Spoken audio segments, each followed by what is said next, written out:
Imagine a cruise ship, a modern marvel, even bigger than the Titanic, sinking off the coast of Italy in 2012. Now, what if I told you it wasn't a freak storm or some giant iceberg that brought it down? Nope, it was a chain of unbelievable decisions made by just one person. This is the absolutely shocking story of the Costa Concordia. So let's start right at the critical moment. It's 9:45 p.m. The Costa Concordia, this floating palace, is just a couple of hours into a week-long cruise around Europe. Thousands of people are laughing, eating dinner, just starting their vacation. And then, out of nowhere, this horrible, grinding sound just rips through the entire ship. The lights go out, total darkness, and then the ship, this massive vessel, starts to tilt, sending dinner plates and glasses crashing to the floor. And get this for some dark, cosmic joke.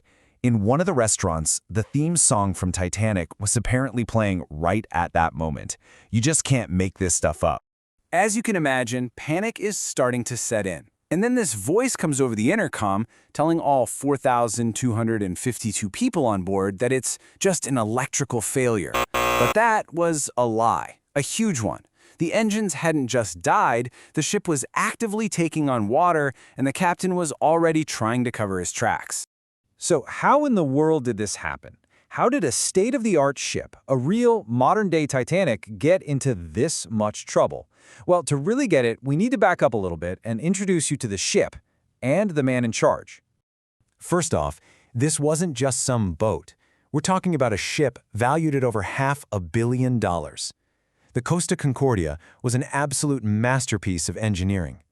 It was actually significantly larger than the Titanic and could carry way more people.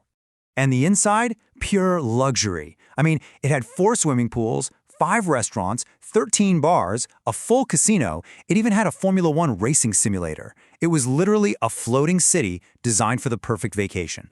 And this is the man at the helm, Captain Francesco Citino. He was a seasoned Italian captain and had been working for the cruise line for about a decade. You're going to want to remember his name because his decisions are at the absolute center of this entire disaster. See, this whole thing wasn't some unavoidable accident. It wasn't a mechanical glitch or bad weather. No, this was the direct result of a detour. A completely unnecessary, reckless detour that the captain himself decided to take. He wanted to perform what's known as a sail-by. Basically, it's when a captain intentionally takes the ship off its official safe route to get super close to land, kind of as a salute. And why was he doing this? He wanted to toot the ship's horn for a retired captain who lived on the nearby island of Giglio. That's it. That was the reason.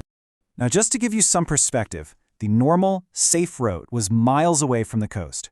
Captain Citino brought this gigantic, $500 million ship to within 150 meters of the shoreline, into shallow water, at night, with thousands of people on board.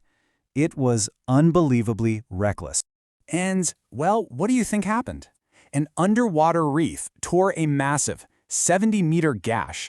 That's almost the length of a football field right into the side of the hull.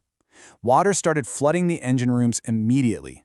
The captain's little tribute had just turned into an absolute catastrophe. But the crash itself was just the beginning of the nightmare. What happened over the next hour, it was just a masterclass in denial, deception, and delay that would end up costing people their lives. I mean, just look at this timeline. It's just damning. For more than an hour, Citino actively lied to everyone. He lied to his passengers, telling them it was a blackout. He lied to the Coast Guard when they called him, asking if everything was okay. He wasted all of this critical, life-saving time while his ship was literally sinking under his feet. The abandoned ship order, it finally came, but it was way, way too late. But here's the thing about crises. While the captain completely failed in his duty, other people, they rose to the challenge. This story is also one of incredible, unbelievable bravery in the face of a total collapse of leadership.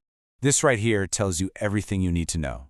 Just by pure chance, another captain, Roberto Bosio, happened to be on board as a passenger. While Citino abandoned his own sinking ship, Bosio stayed. He started organizing the evacuation, helping people, and doing his duty to the very end.